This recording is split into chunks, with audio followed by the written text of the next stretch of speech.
Hey everyone, Jonathan and Molly here, and welcome back to Savoring the Magic. We are two siblings who share a love of Disney, film history, and general nerdom, and all the details in between that make up modern day magic. That's right. So today we are back here in Magic Kingdom again. And as much as we love the park and going beyond the hub, there are a lot of magical details to be found before you even get there. So we want to talk about some of that today, point some of these things out, and just really set the stage, as it were, for the importance of Main Street and Town Square in Magic Kingdom. So come along on this excursion with us.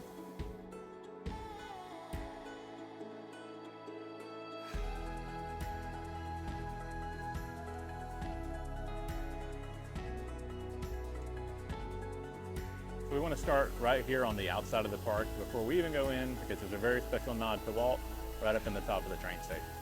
If you look above the train station, there's an inscription on the window which says, Walt Disney World Railroad Office, Keeping Dreams on Track, Walter E. Disney, Chief Engineer. Think of it as the opening credits to one of Disney's iconic films. This is the equivalent of Walt Disney Presents. This is by far the last nod to Walt in the park. We're going to see many more as we walk down Main Street. Now we're going to talk about Town Square and Main Street today, but we kind of want to talk about it through two different lenses. The first being the way that the area is structured and the way that it's slowly immersing guests in this story. And the second is through all the little details that can be found in this turn of the century period. So if you watch our second episode, then you know that Walt envisioned the park as this way of a Disney film unfolding in real time. So the way we enter Magic Kingdom and make our way down Main Street is meant to immerse us into the nostalgic, fantastical story the park provides. From a story perspective, everything from the facade of the train station, which you scan your ticket or magic band, is a slow build, drawing us out of the outside world and into this one. It's the introduction to the show. The train station out front obscures your view of the castle. You pass through the tunnels on either side of the entrance, and in them you find posters like movie posters to build anticipation of the stories you'll participate in once inside. Then you emerge in Town Square, which you can think of as a lobby, and make your way down Main Street, the sight of Cinderella's castle in all its glory drawing you in. It's all intentional and incredibly cinematic. Now, while the castle is meant to draw you in and move you toward the excitement that lies beyond it, our advice would be not to move too quickly. The details in Town Square and Main Street are pretty incredible in their own right. So when Disneyland was being developed, Main Street took a lot of inspiration from Marceline, where Walt had a lot of pivotal childhood experiences, and Fort Collins, Colorado, where Imagineer Harper Goff grew up.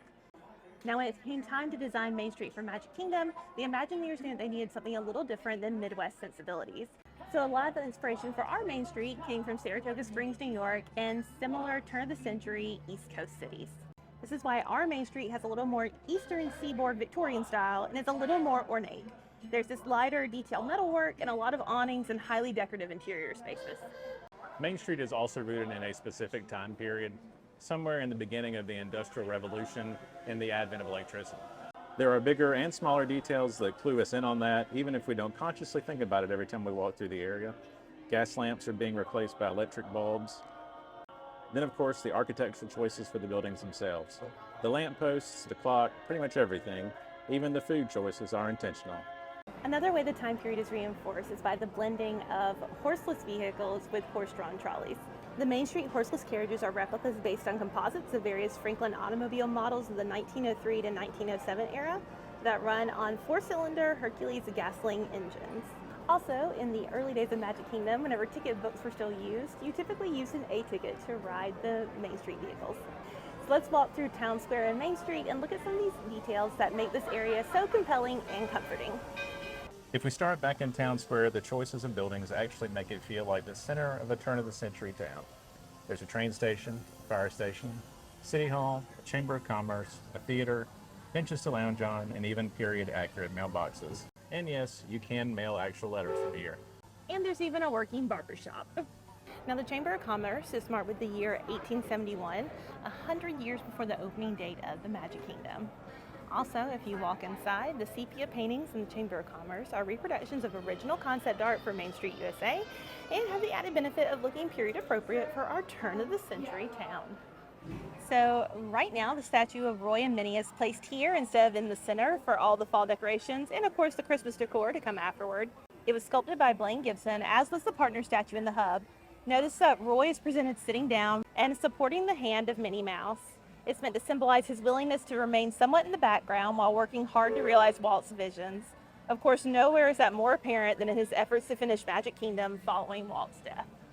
So from here we move on to the fire station, where you'll notice that it's Engine Company 71 to commemorate Magic Kingdom's opening year. The propping inside is a mixture of real and fabricated pieces, and the Imagineers did a lot to make this fire station feel lived in. However, perhaps one of the coolest details in the fire station is a longtime tradition of various firefighters around the country bringing their patches with them to represent their stations. Even if you forget, you can mail it to them after your visit. Now, if you think we haven't paid a lot of attention to the train station, just know that we're going to talk about the Walt Disney World Railroad in depth at a later date. Now, let's move to the other side of Town Square, and don't worry, we are definitely coming back to the Emporium in a minute. Town Square's theater was inspired by the Grand Union Hotel in Saratoga Springs, and the Main Street station is also inspired by Saratoga's train depot. Coincidentally, these are two of the only buildings in this area of the park that don't utilize forced perspective.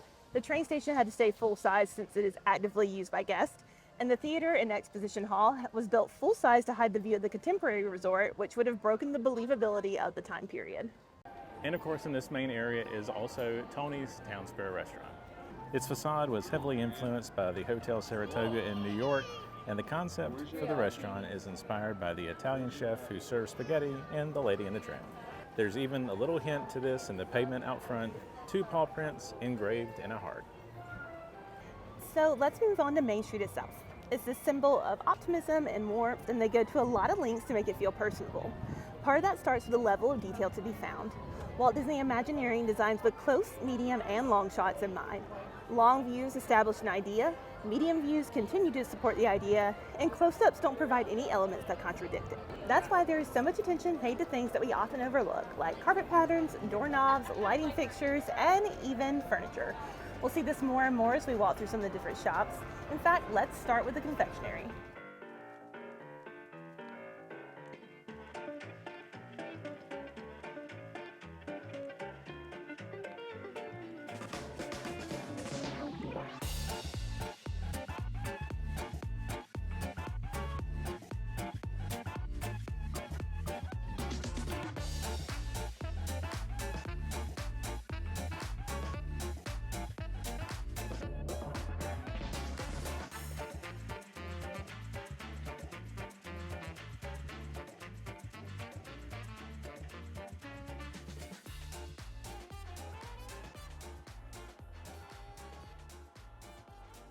Now that we're back outside, I do actually want to point out the windows. So they're actually a little closer to the ground than would be period appropriate, but it's because Walt wanted kids to be able to see what was in them. And of course, the windows in front of the Emporium are so engrossing with the vignettes of classic Disney characters inside. So it's established in 1901, like Walt. Also, for the record, guys, the Imagineers just are not given enough credit. They even created like a whole story around the proprietor, a fake proprietor, mind you, and like a whole story as to why it expanded and why the details within the Emporium changed with the expansion, moving from Victorian to more European influences. It's so crazy. I love it. Like on any good main street, you have your busiest commerce, you know, to demonstrate the period department store. And like I was saying outside, notice how like this side of the Emporium, it's all kind of richer, heavier reddish tone woods. All the finishes are so opulent.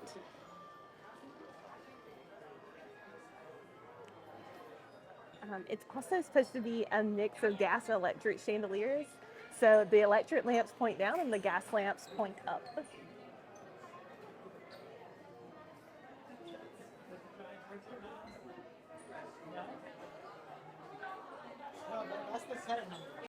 And unrelated to the Emporium and its history, but look at all the fun Halloween merch.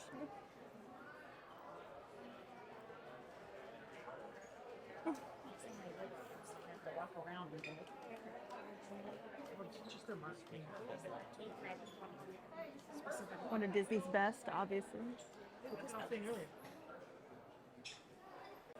So yeah, notice the lighter woods, the pastel color scheme, because, you know, the proprietor was just so successful that whenever he expanded, new ideas had changed since its inception in 1901. I feel like, even look at the carpet. Yeah. So one cool fact about the windows here on Main Street is they're actually lit from behind with a flicker lamp, and some even have special effects that cast shadows to make the street still feel occupied after dark. Of course, this isn't the only special thing about Main Street windows. Some of the greatest tributes in the park are found on them. At the most basic level, the advertisements for the town's services and proprietors make Main Street feel real. But the real magic is found in the fact that the people represented on the windows come from all different areas of the company. Imagineers, operators, developers, corporate officers, artisans, and more, and they all made a significant impact on the Magic Kingdom and the legacy of the parks. We're going to be slowly covering the contributions of those people, so stay tuned to the channel for future episodes. Notice another nod to Walt, like we mentioned. Open since '71, Magic Kingdom Casting Agency. It takes people to make the dream a reality. Walter Elias Disney, founder and director emeritus.